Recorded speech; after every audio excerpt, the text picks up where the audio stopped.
മഴത്തോട് മുമ്പിൽ ഇന്നത്തെ കഥയാണ് പറയുന്നത്. അങ്ങനെ നമ്മൾ കൃഷ്ണമോളാണെങ്കിൽ സ്കൂളിൽ പോകാൻ വേണ്ടിയൊക്കെ എല്ലാം റെഡിയാക്കി ചെയ്യുന്നുണ്ട് കേട്ടോ. ആ സമയത്താണെങ്കിൽ അവരിരുന്ന് ഫുഡൊക്കെ കഴിക്കുകയാണ്. ആ ടൈമിൽ നമ്മൾ ബാലേന്ദ്രനാണെങ്കിൽ ബബിത എടുത്ത് വെക്കുന്നുണ്ട്.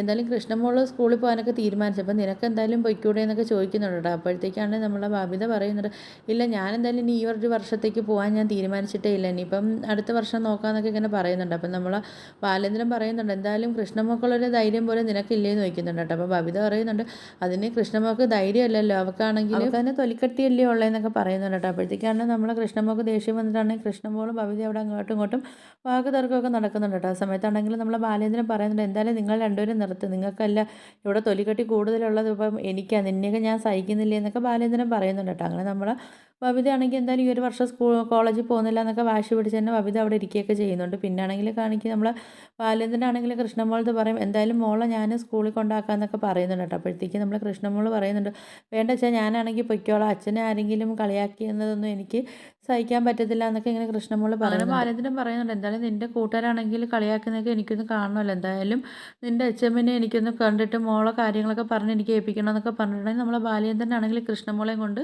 സ്കൂളിലൊക്കെ പോകുന്നുണ്ട് കേട്ടോ. പിന്നെ കാണിക്കുന്നത് നമ്മളെ ശരണ്യ. അപ്പോൾ ശരണ്യ അവിടെ ഇരുന്ന് ഇങ്ങനെ ബുക്കൊക്കെ വായിച്ചുകൊണ്ടൊക്കെ ഇരിക്കുന്നേ കാണിക്കുന്നത്. ആ സമയത്താണെങ്കിലും സാമൂഹ്യക്ഷേമ വകുപ്പിൽ നിന്നാണെങ്കിൽ 2-3 സ്ത്രീകളാണെങ്കിൽ നമ്മുടെ ശരണ്യയെ കാണാൻ വരുന്നുണ്ട് കേട്ടോ. ആ സമയത്താണ് ശരണ്യയുടെ അനിയൻ അവിടെ ഇരുന്ന് കളിച്ചുകൊണ്ടൊക്കെ ഇരിക്കുക. അങ്ങനെ ആ പയ്യനാണെങ്കിൽ നമ്മളെ ശരണ്യയുടെ അച്ഛനെ വിളിച്ചിട്ട് ഇങ്ങനെ അവരെയൊക്കെ കാണിച്ചു കൊടുക്കും. അപ്പോൾ അവർ പറയുന്നുണ്ട്, ഞാനാണെങ്കിൽ ഹോസ്പിറ്റലിലും വന്നായിരുന്നു പറയുമ്പോൾ ശരണ്യയുടെ അച്ഛൻ പറയുന്നുണ്ട്, ആ ഓർക്കുന്നുണ്ടെന്നൊക്കെ പറയുന്നുണ്ട്. അപ്പം അങ്ങനെ ശരണ്യയുടെ വിശേഷമൊക്കെ ചോദിച്ചിട്ടാണെങ്കിൽ അവർ പറയുന്നുണ്ട്, എനിക്കാണെങ്കിൽ ശരണ്യ ഒന്ന് കാണാൻ പറ്റുമോ എന്നൊക്കെ ചോദിക്കുന്ന സമയത്താണെങ്കിൽ ശരണ്യയുടെ അച്ഛൻ പറയുന്നുണ്ടോ, ഇപ്പോൾ കാണുന്നവരൊക്കെ ഒരുപാട് പേരെ ഇപ്പോൾ ഈ ഒരു സമയത്താണ് ഞാൻ അറിഞ്ഞത് നമ്മളെ നാട്ടിൽ ഇത്രയും പാർട്ടിക്കാരൊക്കെ ഉണ്ട്. അങ്ങനെ പിന്നെ ആണെങ്കിൽ നമ്മൾ ശ്രീകുമാരി എന്ന് പറഞ്ഞാൽ അവരാണെങ്കിൽ നമ്മൾ ശരണ്യയുടെ അച്ഛനാണെങ്കിൽ ശരണ്യയുടെ അടുത്തോട്ടൊക്കെ കൊണ്ടുവന്നിട്ടുണ്ട്. അപ്പോഴത്തേക്ക് അവർ ചെല്ലുന്ന സമയത്ത് നമ്മൾ ശരണ്യ ഇരുന്ന് പഠിക്കുന്ന കണ്ടിട്ടാണെങ്കിൽ അവരാണെങ്കിൽ നമ്മൾ ശരണ്യയും ശരണ്യയുടെ അച്ഛനെയൊക്കെ വഴക്ക് പറയുന്നുണ്ട് കേട്ടോ. അതിജീവിതയായ ഒരു പെൺകുട്ടി ഇങ്ങനെ വീടിനകത്ത് ഇരുന്ന് പഠിക്കുകയല്ലേ വേണ്ടത്, അതാണെങ്കിൽ ദുഃഖപുത്രമായിട്ട് ഇരിക്കുക വേണ്ടത്, അങ്കിലേ സമൂഹത്തിനൊക്കെ ഒരു സഹതാപം ഉണ്ടാകത്തുള്ളൂ എന്നൊക്കെ പറയുന്നുണ്ട് കേട്ടോ. ശരണ്യ എന്തായാലും ഇനി പഠിക്കേണ്ട കാര്യമില്ല, അവൾക്കുള്ള ജോലിയൊക്കെ ഞങ്ങൾ റെഡിയാക്കി കൊടുത്തോളാം എന്നൊക്കെ പറയുന്നുണ്ട്. പിന്നെ വീട് പണിയാനുള്ള കാശുമൊക്കെ അതിൽ നിന്ന് കിട്ടുമെന്നൊക്കെ പറയുന്നുണ്ട്. സമയത്താണ് നമ്മൾ